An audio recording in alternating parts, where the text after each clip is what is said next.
My name is Zina Jawadi, and today I have the pleasure to interview Dr. Dom Massaro. Dr. Massaro is a professor at UC Santa Cruz with over 30 years of research and teaching experience.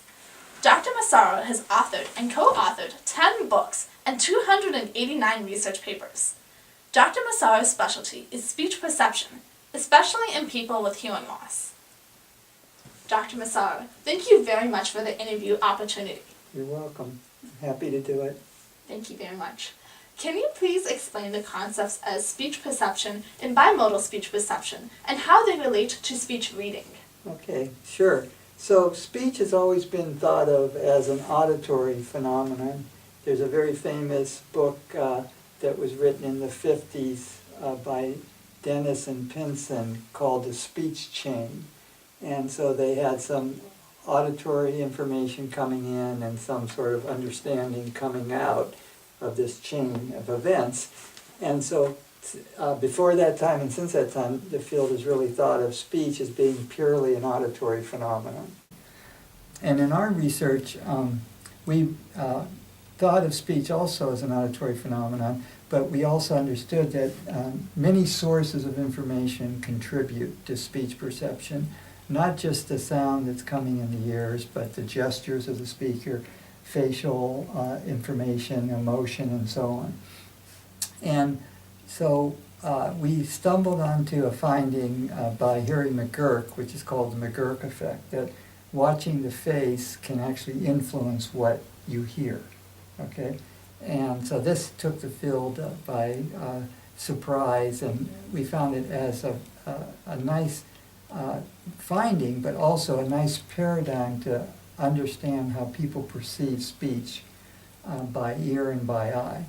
So we were able to manipulate both the visual information and the auditory information to help understand how people perceive speech.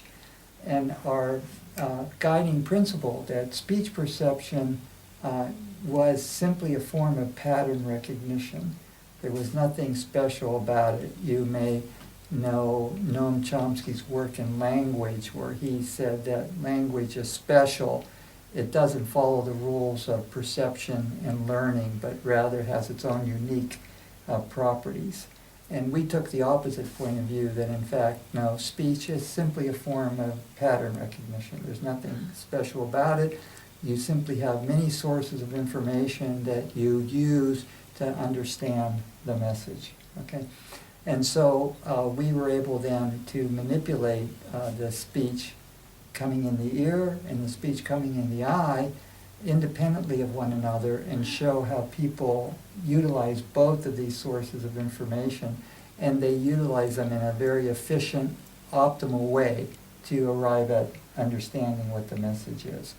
And this is how we developed, based on this research, our so-called fuzzy logical model of perception, which simply was a mathematical formalization of how people take continuous information from the ears and from the eyes and put them together in a very efficient algorithm that was anticipated 200 years ago by a Scottish minister, Reverend Thomas Bayes, in terms of the mathematics of it. And we showed that this provided a good account of speech perception. And we were considered complete mavericks in the field because we were going against the existing dogma of the field at that time. And the field, maybe you could say, it's become a little enlightened, but not completely yet, that they're still sort of bogged down in this mid-20th century views that somehow speech is a special thing. But more and more the young researchers are understanding that, yes, you can think of speech as a form of pattern recognition. So basically, speech is not only bimodal, it's multimodal. We use many different properties. And this has lots of implications for applied applications in language. So, for example, you work with people that are hard of hearing. You can supplement what they're hearing with what they're seeing with the face, or tactile information, for example. So it allows a much more optimistic view of how you can apply this knowledge to real-world challenges. Yeah. Many people use the terms lip reading and speech reading synonymously, but they are different. Can you please explain the difference between lip reading and speech reading? So, yeah, as we said, people use information in the face to help understand the message.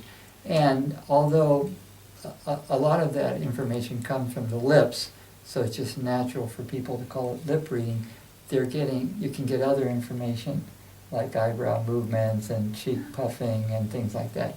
So speech reading simply is an acknowledgement that people are using more than just information from the lips, and therefore they call it speech reading. So speech reading doesn't mean that you only have a view of the face. You can also have sound, right? And you're getting information from both the face and the voice to help understand what's being said.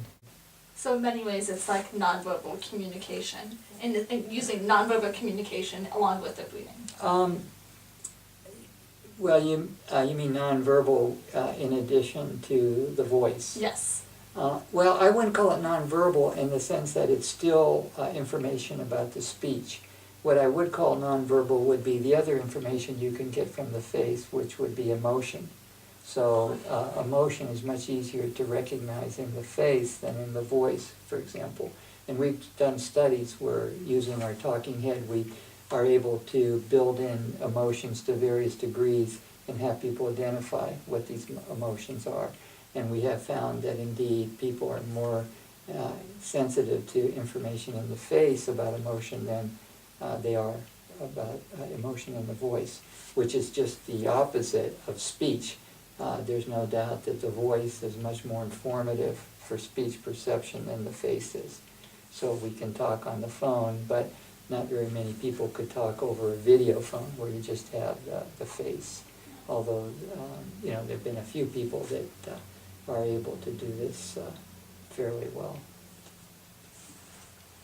What percentage of the English language can be speech read? So it's hard to give numbers like these. Of course, the popular press likes to give numbers like, you only use 10% of your brain and stuff like this, and that shows how foolish that kind of question is.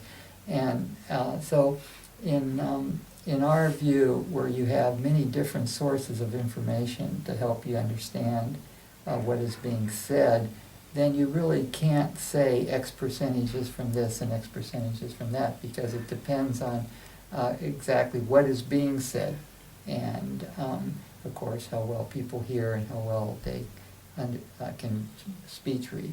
So so you might have information like you have a labial closure, and that tells you that it could be ba, pa, or ma. All right. So you might say, well, then you get 33%. From the face, but then you need to know from the voice whether it's nasal or whether it's voiceless, for example. So you really can't. We've done studies and showed how much more informative the voice is than the face, but you can't just put it in a single number. I think that's the issue. But if one way to look at it, and people have done this, is to quantify it, so you know that loudness of the speech is expressed in decibels, and so we hear somewhere between 20 and 100 decibels where things start getting loud. So if you present speech in noise, so that the noise is somewhat louder than the signal, if you then, people might perform at a certain level, say at 50 decibels. If you add the face to it, they might improve so that the loudness of the speech only has to be 12 decibels less. So then you might say the face adds about 12 decibels to the sound. You can say it that way. So that's one way to quantify it. But the take-home message is that the voice, of course, is much more informative about what is being said than the face is. So that's that's why the field is making sure that, if, for kids that are born with, that are hard of hearing, that they get, appropriate devices to help them. And luckily now, I guess about 95% of the kids that are born today are screened for hearing loss, so you can intervene very early, because it's catastrophic if you don't. Yeah, I just read something in the paper the other day, the parents didn't find out that their child was deaf until he was 8 months old. And that's a long time to be shut off from the hearing world. 12 dBs is actually, it's quite a big number though. Yes, it is. In terms of It's a figuring it out. significant effect, yeah. So in work that we've done, we've seen that it can take people, like we had people reading, saying what was said in short sentences, like pick up the pencil, please. And we found that people that might, with just this auditory speech alone, they might be at 40% correct. When you add the face, they could go up to 80% correct. So they could get twice as many words that way. So it can be a big effect. Yeah. Yeah. So how about other languages? Are there other languages that are easier to speech read than English? That's a good question, and no one's really done this kind of sort of psychophysical analysis where you try to do an information metric of how much of the information's in the auditory speech and how much is in the visual speech. But you quickly find out that it would be very hard to devise a language that would just be informative with respect to the face, that the voice provides a lot of information. But you have to look at each language separately, and I don't know of any language that you could claim is easier to speech read than another language. Although you do see languages use different kinds of information in the face. So for example, in French, lip protrusion is a very important cue for what is being said, much more so than in English. So you can get these linguistic differences that way. So now let's talk about people's ability to speech read. What percentage of people can speech read, especially people with hearing loss?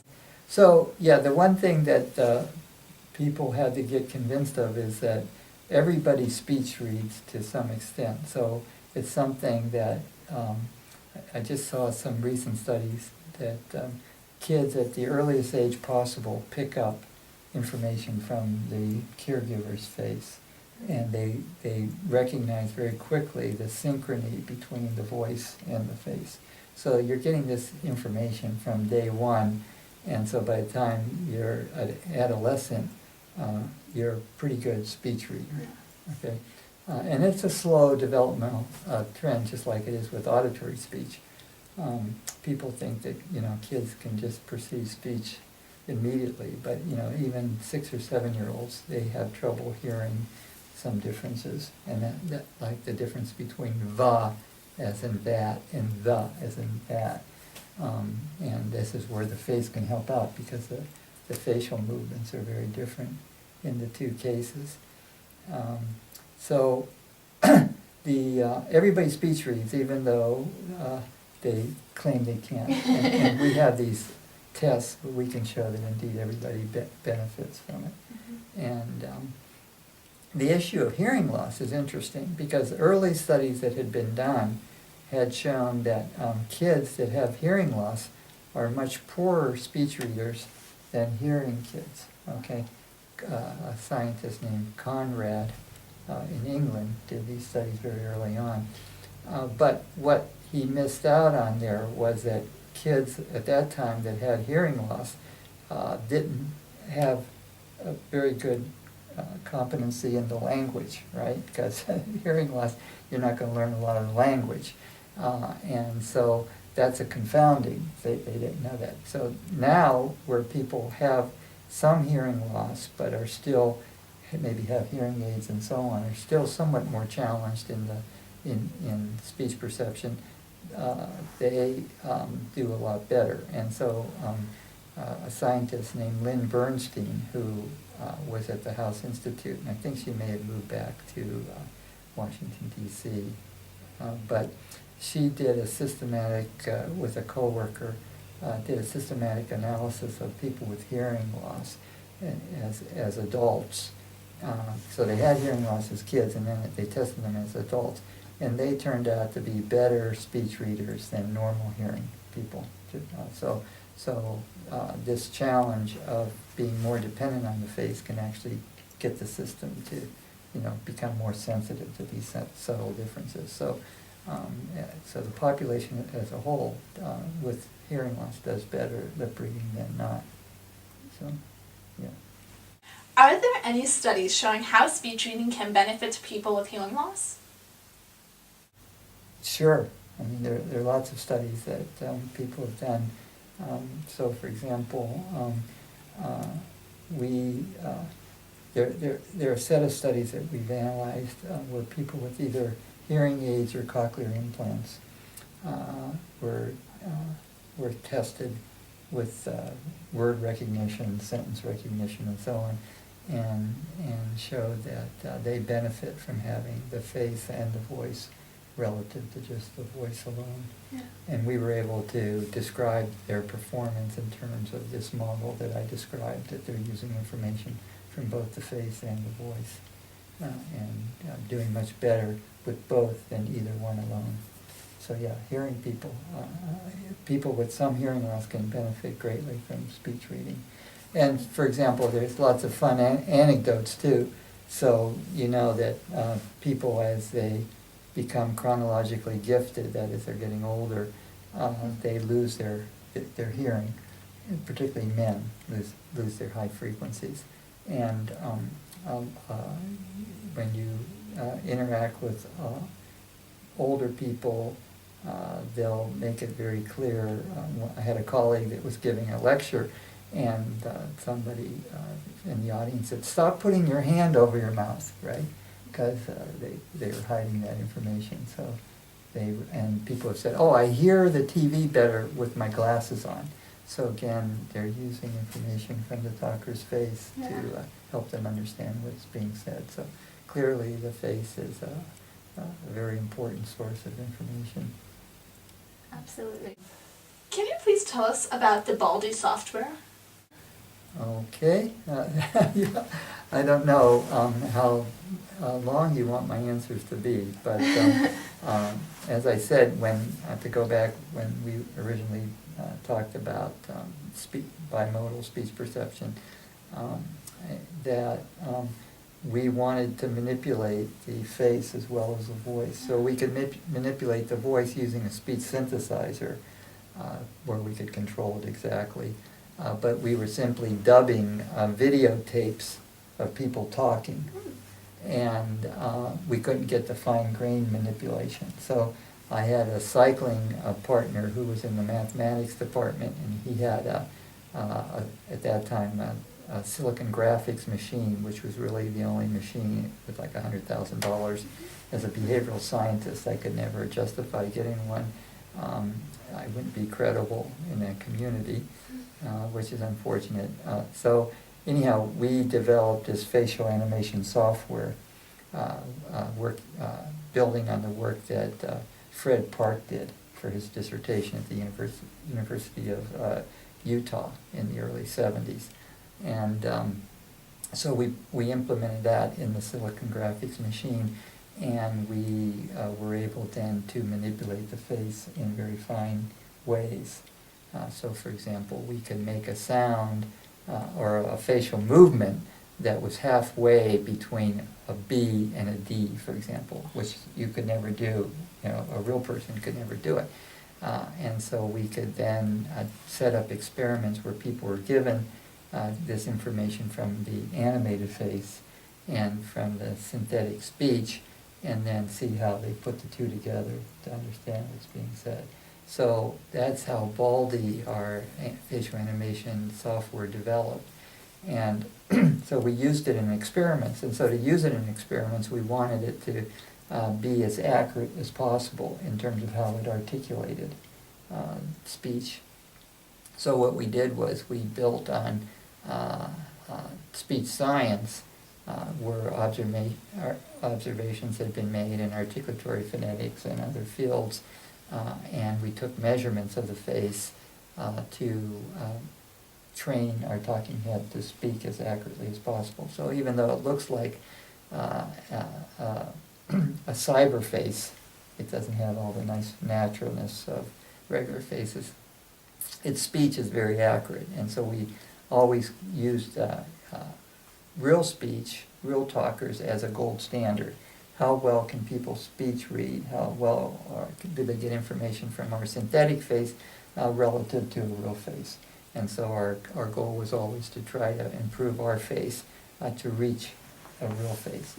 And we didn't want to make it better than a real face, although you could do that too. You could, but rather we just wanted it to simulate a real face as much as possible, and then we could use it in experiments. That's very fascinating. So how can Baldi help people with hearing loss? So when we were doing this work, it became pretty obvious early on that it could have some valuable applied potential. And so we ended up talking to people at a deaf school, and they thought that Baldi would be great as a vocabulary tutor. So the kids in the deaf school, of course, have limited hearing, and then Baldi could supplement what they're hearing in these vocabulary lessons. So that was the first application that Baldi had, where we teachers could design a set of words for vocabulary learning, and then the kids would learn them. And so that's how Baldi helped those kids. And you know, there's lots of reasons why Baldi is so much better than a real person in teaching, because Baldi can work 24 hours a day, 7 days a week, whereas a real person gets tired. Baldi doesn't get emotionally upset if you're making mistakes and so on. So he can be an ideal tutor. After working with the deaf kids, we ended up working with autistic kids too, who have a lot of social challenges. And we found that the kids really liked Baldi because he was very consistent and predictable, and didn't get upset with them, and also could be there 24/7. So autistic kids might have a bad, an abnormal sleeping pattern, but they could get up in the middle of the night and work with Baldi on learning vocabulary and so on. So we saw a lot of potential there to have Baldi as a tutor for kids with language challenges. So you have conducted very interesting research on improving the vocabulary of children with hearing loss. Can you please share more with us about your research methods and findings? Okay. So early on when we did this, we got some press about it, and it was all very positive. But as a behavioral scientist, I wanted to make sure that it was our intervention that was important for the kids learning the vocabulary, and not some other artifact like the kids going home and asking their parents about these words and so on. So we worked out an experimental design that has been accepted in the field to show that your intervention is the causal responsibility for some effect. And so the way we did it here was that we took kids with hearing loss and also autistic kids, and we took 3 sets of words, and we continuously tested them on all 3 sets of words, but we trained on only 1 set of words. So the idea being that they should only learn that 1 set and not the other 2 sets. And then once they learned that set, we introduced a second set where Baldi gave them feedback. Again, the words are always being tested. And so in this kind of experiment, you can test directly whether or not it's your intervention that's responsible. So for example, if the kids were going home and asking their parents about the words, they would be learning all 3 sets. Not just the one that was being trained, but the other 2 sets that were being tested. And in fact, we could look at, we also look at individual kids, because looking at group performance can be misleading with respect to the kids that make up the group. So we would do the analysis for each individual child and show that they were only learning the words that they were being trained on with Baldy. So we were pretty convinced that that was what was happening, and we published these articles in peer-reviewed journals. Science is a very fun field, and there are like about a dozen properties how you distinguish real science from pseudoscience. And being published in a peer-reviewed journal is one. It's not sufficient, but it's one of those. And then we address these other criteria too, to show that that what's important about this is the science. You have also done a lot of work on computer-assisted speech and language tutors. Can you elaborate more, please? I guess that follows from what I just discussed previously, where Baldy was tutoring these kids. Yeah. And we wanted to apply Baldy in as many situations as possible. So one thing we did was we took English learners. So as you might expect here, we had schools where kids were primarily native Spanish speakers. Mm-hmm. And so we were teaching them English via Baldy. And of course, this has now skyrocketed into a big field. I'm not really participating in that field right now, but where there's a lot of animated tutors that are teaching everything, not just language. All kinds of courses and so on. So it's blossomed into a very productive field. And again, this idea that your tutor can be available 24/7 and you don't need a real teacher. And the idea is that also you want to program these tutors so that they can branch off and say the right thing at the right time.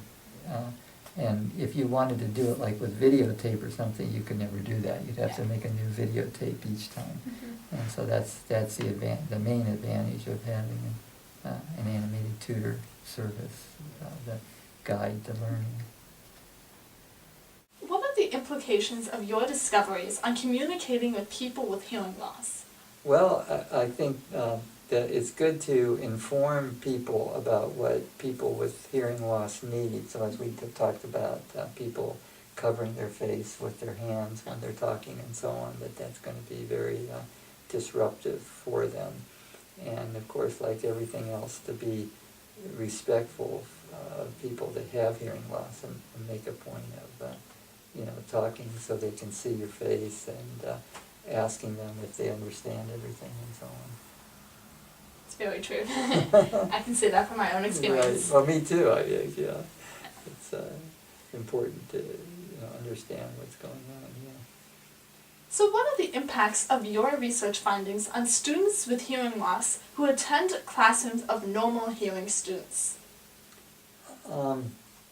Again, I think it's just that the teacher's got to be aware of having students there that require some kind of assisted help. And could be in technology, so I'm sure you're aware of these FM systems that they can use to get a clear reading of what the teacher is saying and allowing them to sit in the front of the room and so on. So I think in this day and age, I think classrooms are very well informed about these kinds of needs and so on. And of course the disabilities legislation that was developed, I guess it's been 10 or so years ago, it's also made a big effect, making people aware of these issues. Yes. How did you become interested in speech perception and hearing loss? Well, I guess I became interested in speech perception first because early in my career I was studying perception, but more perception of just simple things like pure tones and colors and things like this.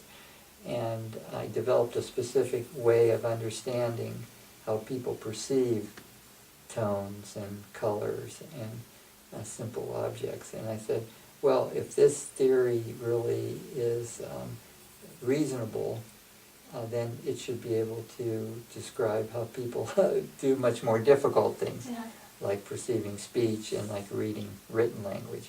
And so I and taught myself, because I hadn't learned about speech perception in graduate school. I taught myself all about speech perception Wow. and reading, and went into that field to see if my theoretical framework would hold up.